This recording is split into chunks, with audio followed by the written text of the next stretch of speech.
നിരവധി തലമുറകളുടെ പ്രതീക്ഷകളെയും ഓർമ്മകളെയും അസുലഭ മുഹൂർത്തങ്ങളെയും സമ്മാനിച്ച പുത്തൻപുരയിൽ കുടുംബം ജൂലൈ 27 ഞായറാഴ്ച ഒത്തുചേരുകയാണ്.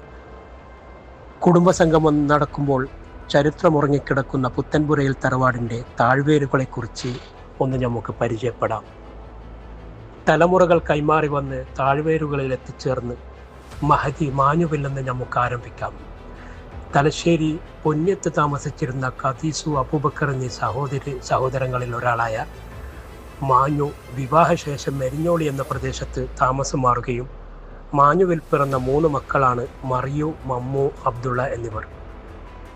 മറിയുവിനെ ചീനിക്കാരൻ ഖാദർ വിവാഹം ചെയ്തു എരിഞ്ഞോളി എന്ന പ്രദേശത്തു നിന്നും തലശ്ശേരിയുടെ ഹൃദയഭാഗത്തേക്ക് താമസം മാറുകയും അങ്ങനെ പുത്തൻപുര തറവാടിൻ്റെ താഴ്വേരുകൾ ഇവിടെ എത്തിച്ചേരുകയും ചെയ്തു.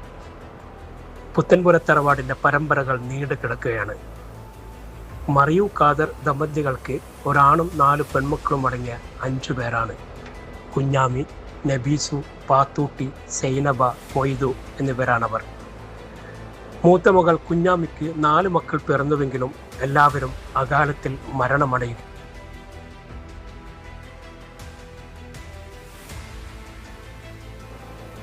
രണ്ടാമത്തെ മകൾ നബീസുവിനെ കരിഞ്ചോല മാലിയാട്ട് ഇബ്രാഹിം എന്നിവർ വിവാഹം ചെയ്യുകയും അവരുടെ സന്താനങ്ങളാണ് അബൂബക്കർ, ഹലീമ, ഹാജറ, റാബിയ, ബഷീർ, സൈനബ എന്നിവർ.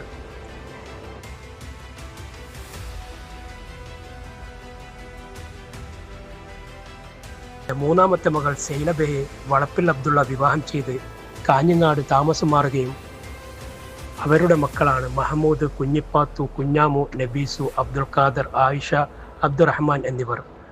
4ാമത്തെ മകൾ പാത്തൂട്ടി, അവരുടെ 2 പെൺമക്കളാണ് സാറു, ഉമ്മയ്യ എന്നിവർ.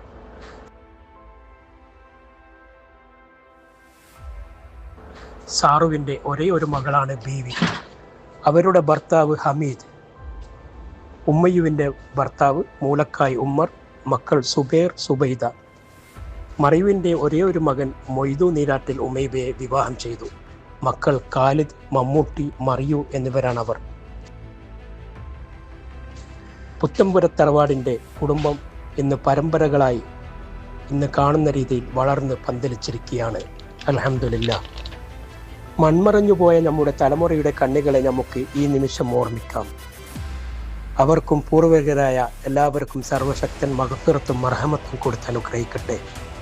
ജീവിച്ചിരിക്കുന്ന എല്ലാവർക്കും ആയുർ, ആരോഗ്യ, സൗഭാഗ്യം നൽകി അനുഗ്രഹിക്കട്ടെ. പുത്തൻപുര തറവാടിൻ്റെ പരമ്പരകളെക്കുറിച്ചുള്ള ചെറിയ വിവരണമാണ് നിങ്ങളുടെ മുമ്പിൽ വിനയത്തോടെ സമർപ്പിച്ചത്.